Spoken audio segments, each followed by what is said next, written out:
Dobar dan poštovani gledatelji i dobrodošli u još jednu emisiju Sveučilišni Zagreb. Tema današnje emisije su inovacije i gospodarski razvoj Hrvatske. A gost na ovu temu je gospodin Mario Antonić, državni tajnik u Ministarstvu gospodarstva. Dobar dan. Dobar dan. I dobrodošli. Bolje vas našli. Pozdrav svim gledateljicama i gledateljima Z1. Inovacije su hit, ja bih rekao, ne samo ovih dana, već i duže vrijeme, ali baš ovih dana se dosta događa vezano za inovacije i vaše ministarstvo je dosta uključeno u to. Vi ste državni tajnik, no kako je postati državnim tajnikom u tako važnom ministarstvu? Koja su vaša prethodna iskustva bila potrebna za to? Pa gledajte, prvo, jako mi je drago da inovacije konačno pronalaze mjesto u eteru i u medijima. Inače, inovacije su uvijek važne. Bili su od prapovijesti zapravo inovacije jako bitne, a dan danas kada se svijet vrti toliko brzo, još je i važnije biti svjestan svog inovacijskog potencijala koji imamo. Da, naše ministarstvo je jako uključeno u to, odnosno generira određene i informacije i daje impuls tim kretanjima sada i vjerujemo da smo sad konačno na pravom putu da napravimo jedan korak dalje u umrežavanju prije svega akademske zajednice i gospodarstva, ali i detektiranju, mapiranju kompletnog inovacijskog potencijala Republike Hrvatske, ali ne samo to. I dakle, iskorištavanje tog potencijala na najbolji mogući način i iskorištavanje toga da jednostavno preskočimo nekoliko koraka i da dostignemo razvijeniji svijet po tom pitanju i da jednostavno uključimo se u onaj vlak sa najrazvijenijim državama svijeta. Ali vi niste bez razloga za to područje zaduženi, pretpostavljam, prethodno. Ja mislim da ne. U meni vam je od uvijek nekakva poduzetnička žilica i nekakva tehnička žilica. Dolazim iz Humana Sutli, jedne od najindustrijskih općina u Hrvatskoj. Po struci sam strojarski inženjer, diplomirani inženjer strojarstva sa magisterijem iz ekonomske znanosti, sa iskustvom iz Vetropak straže, iz različitih softverskih kompanija prije već 15-20 godina, ali s iskustvom iz privatnog biznisa, dakle iz poduzetničkog svijeta i moj angažman u Ministarstvu gospodarstva je zapravo želja i potreba nekako dati to, preliti to iskustvo, da znam ono što ne valja i probati promijeniti regulativu, propise, pristup, mentalitet rješavanju tih problema i izazova, zapravo više izazova nego problema. I vjerujem da smo sad ovim medijskim, reklo bi se, popularizacijom inovacija, da smo već na jednom dobrom putu. Ali čini mi se, s obzirom na strukturu gospodarstva u Hrvatskoj, da su inovacije potrebnije nego ikad. Kako je strukturirano hrvatsko gospodarstvo? Pa mi znamo da nam je i brojni se ljudi vole hvaliti da nam je 20% udjela u BDP-u turizam. To je hvale vrijedno u svakom slučaju, ali turizam ne generira inovacije, niti je turizam grana koja bi trebala biti najjača grana u jednoj razvijenoj ekonomski jakoj državi. Mi u Ministarstvu gospodarstva, dakle i ministar Horvat, a i ja osobno smo uvjereni da industrija treba biti ta, da barem 20% udjela u BDP-u bi trebala imati industrija, a industrija je najveći generator i najveće mjesto plodno za inovacije i jednostavno tu vidimo priliku za jedan jako veliki iskorak Hrvatske. Baš ovaj iskorak turizma zapravo pokazuje da nam taj industrijski rast nije zadovoljavajući. Da. Dakle, da se ne razumijemo krivo. Ok, turizam, neka bude, ali dok neće i industrijski dio u BDP-u biti na nekih 20%, nismo konkurentni u svjetskom gospodarstvu. Naime, koliko ja znam, čini mi se da u industrijski razvijenim zemljama turizam ne prelazi nikad više od 10% BDP-a. Da, upravo ste. Recimo, jedan plastični primjer. Sjedinjene Američke Države imaju 50-ak i nešto saveznih država. Znate li koja je najsiromašnija država? Havaji. Turistički najjača, apsolutno. Tko ne bi želio na Havaji? Da. Mi ne želimo da Hrvatska budu samo Havaji, želimo da bude razvijena država. Da, u razvoju i gospodarskom pa i društva u cjelini vjerojatno sve struke moraju surađivati. Koliko nam tu pomaže recimo ekonomska struka? Pa gledajte, svaka struka je bitna. U principu gospodarstvo je jedna kompleksna cjelina gdje zabadava vam je najbolji tehnološki, najrazvijeniji proizvod ako nemate ekonomsku struku koja zna od toga napraviti brend i koja ga zna plasirati na tržište i koja zna komercijalizirati taj proizvod. Dakle, apsolutno je bitno svo to znanje kumulativno skupiti na jednom mjestu i usmjeriti ga u pravom smjeru. Dakle, tu je sigurno nije dovoljno samo gospodarska strana, potrebna je akademska strana, dakle doprinos akademske zajednice koja nekako vidimo da u Hrvatskoj kao želi, ali nikako da se sve to nekako ukomponira i da svi krenemo u istom smjeru. Naime, ovo sam pitao zato što ovih dana je upravo naš ekonomski fakultet Sveučilišta u Zagrebu proslavio svoj dan fakulteta, a on je jedan od naših najvećih i najjačih ekonomskih fakulteta. Pa evo, pogledajmo kako je to bilo na svečanoj sjednici Fakulteta ekonomskih znanosti u Zagrebu. I dok se slavio 98. rođendan Ekonomskog fakulteta, već su krenule pripreme za proslavu Velikog 100.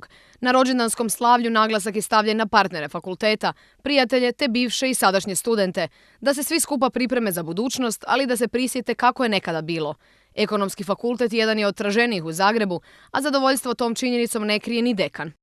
Drago nam je što imamo atraktivne programe koji privlače naše studente i nadamo se da će tako biti i u budućnosti. Preteča tog ekonomskog fakulteta je pred punih 100 godina u maloj Hrvatskoj postojala svijest da je potrebno razmišljati o budućnosti države na način da se znanstveno utvrđuju činjenice. I to je ono što pokazuje zapravo i misiju Sveučilišta u Zagrebu, da nije samo učilište ili sveučilište koje obrazuje odgovorne građane, nego da i promiče znanost.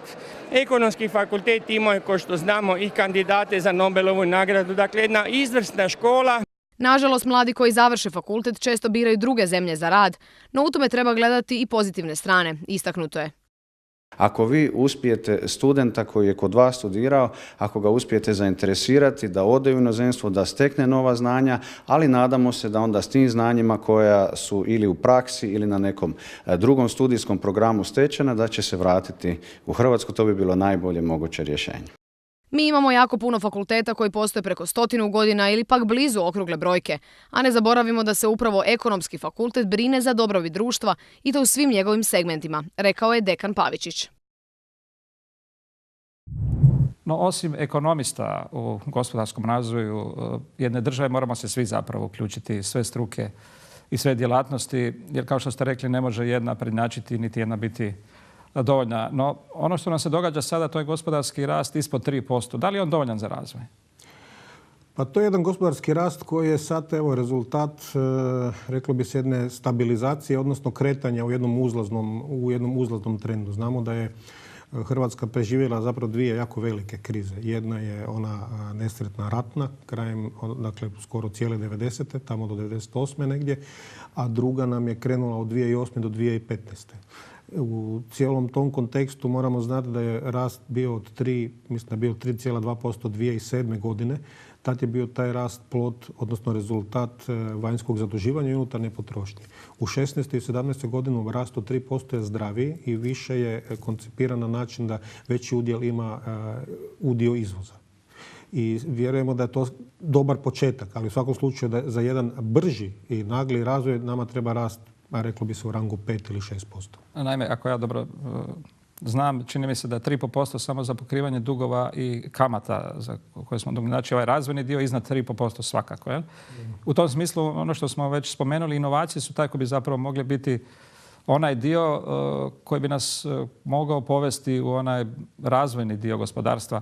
Nazovimo to, ja ga zovem inovativno gospodarstvo, jer čini mi se da i Europa, a i cijeli svijet danas se razvija na temelju inovacija.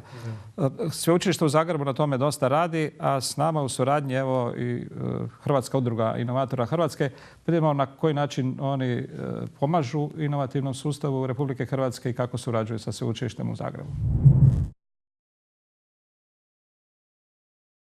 Nikola Tesla, jedan od najvećih izumitelja našeg doba, rekao je: potrebno je 1000 dobrih ideja da bi jedna od njih postala inovacija. Potrebno je 1000 dobrih inovacija da bi jedna od njih dospjela do šire javnosti. Vođe na tom mišlju djeluje Udruga inovatora Hrvatske. Udruga djeluje par desetljeća. Bilo je različitih formi u nekim organizacijskim modelima, ali uglavnom ciljevi, misija ostaju isti. Stvaranje preduvjeta za razvoj inovacijske klime u hrvatskom društvu, povezivanje svih onih čimbenika koji su potrebni da bi uopće došlo do inovacije, od ideje do inovacije, a još više napora do komercijalizacije inovacije. Znači, to je stalni proces i to ne može prestati. Znači, udruga sa svom članstvu, ali cijelom ambijentu u hrvatskom prostoru želi stvoriti bolju inovacijsku klimu.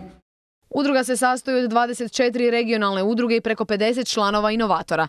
Operativni dio udruge predvodi glavni tajnik koji se bira javnim natječajem, a predsjednik udruge je volonterska funkcija i bira se na 4 godine. Izabrali su me inovatori, ne politika ili neko drugi, ne zanemarujući ništa, ali se ugodno osjećam kao inovator, kao nagrađivani inovator sa 2 priznanja Europskog viteza inovatorstva, Svjetskog viteza inovatorstva. Dali su mi to povjerenje. Riječima gospodina Bračića, inovatori su tiha, ali heterogena manjina. Neovisno o formalnom obrazovanju, od umirovljenika, poduzetnika, znanstvenika pa sve do studenata i učenika. Upravo ih iz tog razloga udruga okuplja pod jednim krovom te promiče njihove interese u široj javnosti. Inovacija nije uvijek onaj veliki posao koji nam je primjerice veliki Tesla ostavljao, ali to mora biti i način života i zapravo udruga tome posvećuje puno pozornosti, tim više što smo u vertikali Hrvatske zajednice za tehničku kulturu, pa i programski smo usmjereni i prema učenicima nižih razreda, znači do 4. razreda, pučkoškolcima, višim, srednjoškolcima, ali i suradnja sa studentima. Kako okuplja inovatore iz različitih društvenih sfera i različitih polja djelatnosti, udruga surađuje s mnogim institucijama iz gospodarskog područja i područja visokog obrazovanja, pa tako i sa Sveučilištem u Zagrebu. Svakako je bitno spomenuti i suradnju sa Zagrebačkim sveučilištem kao partnerom u tome, jer danas ne samo da kroz to partnerstvo obuhvaćamo i aktivnosti profesora i studenata na Zagrebačkom sveučilištu, nego pokušavamo povezati te sve subjekte, jer danas su zahtjevi i ono što želimo napraviti kao inovaciju puno viši. Inovacije su nositelj civilizacijskog napretka, kako tehnološkog, tako i kulturološkog. U moderno doba taj se napredak odvija munjevitom brzinom, a onaj tko taj tempo ne može pratiti, zakasnit će za duhom vremena. Dakle, osim Hrvatske udruge inovatora, pa i svih onih koji sudjeluju u stvaranju hrvatskog inovacijskog sustava, veliku ulogu u narednom razdoblju održat će sigurno i Nacionalno inovacijsko vijeće. Da. Dakle, to vijeće je jedno krovno tijelo na nacionalnom nivou. Predviđeno je strategijom pametne specijalizacije. Osnovano je ove godine. Krenule su prve sjednice. Dakle, za sve takve aktivnosti potrebno nam je taj formalni okvir. Imamo na krovu Nacionalno inovacijsko vijeće. Ispod toga su 3 savjetodavna vijeća. Jedno od njih je Inovacijsko vijeće za industriju, kojeg sam ja na čelu. I u sklopu tog inovacijskog vijeća za industriju imamo dakle još 5 podvijeća. To su tematska inovacijska vijeća koja se naslanjaju na 5 tematskih područja strategije pametne specijalizacije koje smo odredili u našoj razvojnoj strategiji od 14. do 20. godine. Dakle, ta tematska inovacijska vijeća su zapravo onaj generator skupljanja, odnosno detektiranja inovacijskog potencijala, generiranja, odnosno prikupljanja i generiranja projekata inovacijskih, inovativnih i pripreme tih projekata zapravo da budu što za financiranje, što za investicije, što za traženje partnera. Evo, i upravo u tom procesu smo sada. Dakle, ta tematska inovacijska vijeća, da pojasnim da se dobije jedna plastična slika, to je jedno od tih vijeća, broj između 30 i 40 članova. Dakle, ukupno je to nekih 200-tinjak ljudi. A struktura tih vijeća, dakle, pošto radi se o industrijskom vijeću za inovaciju, struktura je 70% otprilike, dakle, u pravilu 70% članova iz gospodarstva, 20% iz akademske zajednice i 10% iz javne uprave. Dakle, poruka je jasna. želimo da gospodarstvo kaže mi to želimo, mi to imamo, mi to možemo. Tu gospodarstvenici, oni točno znaju koje su prilike na svjetskom tržištu, a na nama ostalima je da im suportiramo i servisiramo da oni to izrealiziraju. U svakom slučaju suradnja sa akademskom zajednicom je važna i ja mislim i neminovna u Hrvatskoj, jer ipak čini mi se 99% u Hrvatskoj su mikro, mala i srednja poduzeća koja nemaju svojih resursa dovoljno ni materijalnih pa ni ovih kadrovskih za vlastiti razvoj. A ipak na sveučilištima u Hrvatskoj postoje istraživački timovi i dovoljno opreme da se pomogne gospodarskim subjektima u razvoju. I to je ono što zapravo sveučilište u Zagrebu pokušava u posljednje vrijeme i čini, ističe, misleći pritom naravno s obzirom na naše kapacitete kadrovske da činimo barem 50% inovacijskog potencijala. Pa da, mislim, sveučilište u Zagrebu u svakom slučaju je najjače sveučilište u Republici Hrvatskoj, ali Zagreb i bliža okolica generira možda čak i polovicu ekonomije cijele države. Dakle, nije to nikakva tajna, ali to ne znači da i ostali dijelovi Hrvatske ne bi trebali biti u to uključeni. Dakle, cilj je jedan uravnoteženi razvoj. Ali ono što je bitnije danas u ovom svijetu brzine komunikacija, pristupa raznim informacijama, dijeljenju. Dakle, vi danas u minuti znate šta se događa na kontrastrani svijeta. U principu zašto ne bi znali šta se događa u Hrvatskoj. Dakle, bitnija je ona volja, ona svjesnost ljudi i dakle, spomenutih malih i srednjih poduzeća, mikro, malih i srednjih, ali i akademske zajednice, dakle asistenata na fakultetima, ali i studenata na kraju krajeva i profesora, da usmjere, ajmo mi tražiti. Zašto vi ne bi na sveučilištu rekli, ajmo mi tražiti gdje su ti projekti, gdje bi mi mogli sudjelovati. Ne? Pa ne, mislim, ljudi rade, istražuju, imaju rezultate, sjede nekakvi projekti tamo u ladicama, nikome ne koriste. A ovaj čovjek, poduzetnik, on jadan dođe do jednog nivoa, sad on više ne može jer mora se brinuti za dnevni posao, za preživljavanje. Dakle, ja bih mogao istaknuti zapravo da smo mi kao uprava, a sad već 4 godine na čelu sveučilišta, to i razumjeli i potakli naše istraživače da sa svojim inovativnim projektima izlaze na međunarodne izložbe inovacija. I evo, u nepunih 3,5 godine nedavno smo obilježili 100. međunarodno priznanje za inovacije koje su osvojili naši istraživači iz sveučilišta u Zagrebu. Posebno smo ponosni na priznanja koja dolaze širom svijeta. Ova posljednja 99. i 100. su baš bili u Las Vegasu. Jedno od tih priznanja dobio naš prometni fakultet. Evo pa predlažem da pogledamo za koji projekt su dobili naši stručnjaci iz prometnog fakulteta. Prometni fakultet sveučilišta u Zagrebu na prestižnom je natjecanju Svjetske organizacije za globalna ostvarenja u cestovnom prometu ove godine osvojio prvu nagradu u kategoriji upravljanja kvalitetom. Dakle, radi se o Global Award of Achievement in Road Industry koji dodjeljuje Međunarodna cestarska federacija za najbolje kategorije, najbolje projekte u 11 kategorija vezano za inovacije u cestovnom prometu.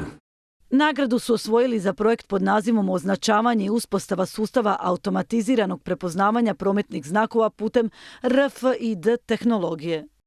Radi se o primjeni RFID tehnologije u ažuriranju baze podataka prometnih znakova. S obzirom da je ta tema itekako aktualna, pogotovo kod nas u Hrvatskoj, vezano i za sigurnost prometa i za kvalitetno i optimalno korištenje cestovne prometne infrastrukture, dakle radi se i ostvarenju vizije i misije Fakulteta prometnih znanosti gdje zapravo u suradnji s gospodarstvom u cestarskom sektoru radimo na ovakvim inovacijama koje kasnije koristimo i za nove projekte, ali i u našem nastavnom procesu. U nastavku pogledajte video Prometnog fakulteta u RFID tehnologiji. The winner of the 2018 GRAA for Quality Management is the Faculty of Transport and Traffic Sciences at the University of Zagreb for the implementation of RFID technology in traffic signs database inventory. This category recognizes organizations that have developed and implemented a quality management system to maximize stakeholder satisfaction at the lowest overall cost to the organization. Quality management is all activities of the overall management function that determine the quality policy, objectives, and responsibilities, and implement them by means such as quality oversight, quality planning, quality control, quality assurance, and quality improvement within the quality system. This award is targeted at organizations that innovatively apply the principles and practices of quality management and demonstrate superior results for delivering products or services. Faculty of Transport and Traffic Science from the University of Zagreb in the cooperation with Croatian Roads Limited, company SmartView, Axolit and JAMK University made this unique project which brings road asset management to the next level. The implementation of RFID technology in traffic sign database inventory started with the development of the full-scale traffic sign database on the state road network in Croatia. Each traffic sign from the database is equipped with a custom-made passive RFID tag and coded with unified EPC code. The main goal of this unique project is to enable the efficient and fast database check and update. For this purpose, a vehicle used for standard road control is equipped with RFID reader, 2 liner and 2 circular antennas, and a portable PC.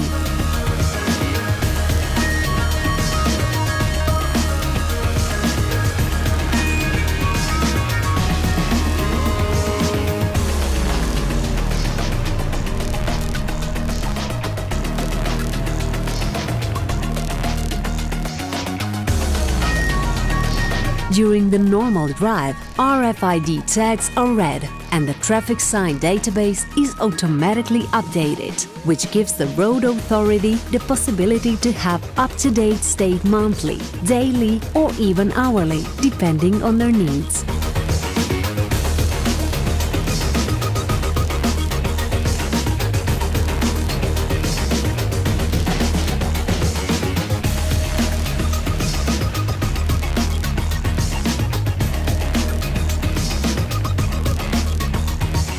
In this way, traffic sign maintenance activities and their costs can be optimized, which leads to the improvement of their quality and thus overall road safety. Future. The traffic signs are just the first step of 3-year cooperation and the aims are high. University of Zagreb and Croatian Roads, bringing the asset management to the next level. Gospodine Antonić, ovaj primjer pokazuje, kao i mnogi naši do sada, da zaista akademska zajednica može napraviti projekte koji mogu pomoći gospodarskom razvoju Hrvatske. Da li ste vi u mjerama budućih natječaja predvidjeli tu suradnju? Da, apsolutno. Dakle, suradnja akademske zajednice ili sveučilišta ili instituta ili sličnih organizacija razvojno-istraživačkih i gospodarstva se posebno boduje na tim natječajima i donosi jednu dodanu validaciju tome. Ali osim natječaja koji se tiču crpljenju sredstava iz europskih strukturnih fondova koji su kompleksni, ali opet s druge strane prilično izdašni, imamo i regulatorni okvir. Dakle, ove godine na ljeto je donešen zakon o poticanju razvojno-istraživačkih projekata gdje se ti poticaji manifestiraju kroz porezne olakšice. Dakle, i za gospodarstvenike i za znanstvene zajednice bi trebao biti cilj i motiv da sudjeluju na tim projektima jer im to umanjuje poreznu osnovicu za plaćanje poreza na dobit, što je opet olakšava poslovanje i na neki način ostavlja mogućnost da se ta sredstva usmjere, odnosno investiraju u daljnji razvoj i u nove projekte. Jer sa razvoj nikad nije gotov, on se događa kontinuirano. Evo, pa sad bih htio pokazati još jedan primjer jednog izvrsnog projekta našeg građevinskog fakulteta koji također dobije veliko priznanje u Las Vegasu nedavno. Građevinski fakultet Sveučilišta u Zagrebu također je osvojio prvu nagradu na prestižnom natjecanju Svjetske organizacije za globalna ostvarenja u cestovnom prometu. Nagradu je osvojio u kategoriji istraživanja za projekt pod nazivom Rukombar. Riječ je o ekološkoj barijeri zaštite od buke. Sama barijera u svome sustavu sadrži reciklirane elemente starih automobilskih guma. U odnosu na konkurentne proizvode gdje za apsorbirajuće slojeve koristimo materijale iz prirode, na ovaj način štitimo prirodu jer upravo koristimo reciklirani materijal, a dobijemo novi proizvod jer sa novim proizvodom upravo i štitimo okoliš od povišenih razina zaštite od buke. Rukombar je razvijen znači, u cijelosti na Građanskom fakultetu Sveučilišta u Zagrebu od strane 2 zavoda, Zavoda za prometnice i Zavoda za materijale, i upravo kroz nastupe na inovacijama i izložbe inovacija dobili smo i jednu potvrdu da se radi o međunarodnom prepoznatom proizvodu i na taj način smo imali i jednu kartu više da bi mogli nastupiti na tržištima kako u Hrvatskoj, tako i izvan granica Republike Hrvatske. Osim što štiti okolna naselja od buke, Rukombar koristi inače odbačene materijale za izradu samih barijera. To pokazuje da uz malo inovativnosti svi možemo pridonijeti zaštiti okoliša i unapređenju kvalitete života. U nastavku pogledajte video Građevinskog fakulteta o projektu Rukombar. The winner of the 2018 GRAA for research is the University of Zagreb Faculty of Civil Engineering for Rukombar. This category recognizes specific research initiatives that significantly advance the road development industry.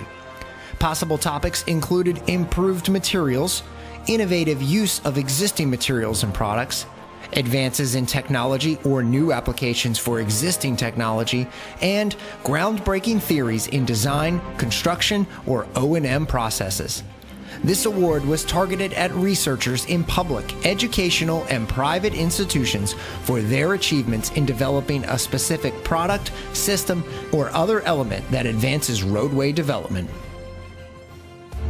Given the increased public requests for reduced traffic noise levels, there is a growing demand for better noise protection solutions, out of which highway and railway noise barriers constitute the most common and cost-effective choice. Rukombar is a highly absorptive and environmentally friendly concrete noise barrier. It is a concrete-based solution composed of an absorbing and a bearing layer. Its absorbing layer is made of recycled waste tires and concrete. This innovative product has been created by incorporating in its absorptive layer 40% of rubber granules recycled from old automobile tires. It is a novel solution in the sphere of noise protection, unique on the market. For orientation, 50 tons of recycled rubber granules obtained by recycling 8,000 waste car tires can be used for manufacturing 1 kilometer of noise barriers 3 meters in height. The project was conceived at the University of Zagreb, Faculty of Civil Engineering in Croatia, where the first idea involving concrete mixtures with rubber granules was tested. It was further developed and funded through Eco-Innovation Framework of the European Commission, together with the industry and business partners from Croatia. Major environmental benefits of using Rukombar are 31% reduction in GHG emissions compared to similar solutions available on the market, reduced consumption of non-renewable resources and protection of natural environment, recycling end-of-life car tires. As an innovative noise protection solution, Rukombar barriers are being installed at various road and railway sections and are increasingly becoming a standard technical solution. Rukombar. Ja mislim da je ovo još jedan izvanredan primjer što mogu naši istraživači na sveučilištu, ne samo u Zagrebu, nego u cijeloj Hrvatskoj. Evo, ono što ja mogu osobno učiniti, pokušati potaknuti i ostala sveučilišta da se sa svojim inovativnim projektima provjere njihovu vrijednost na sajmovima inovacija kako u Hrvatskoj, tako u svijetu.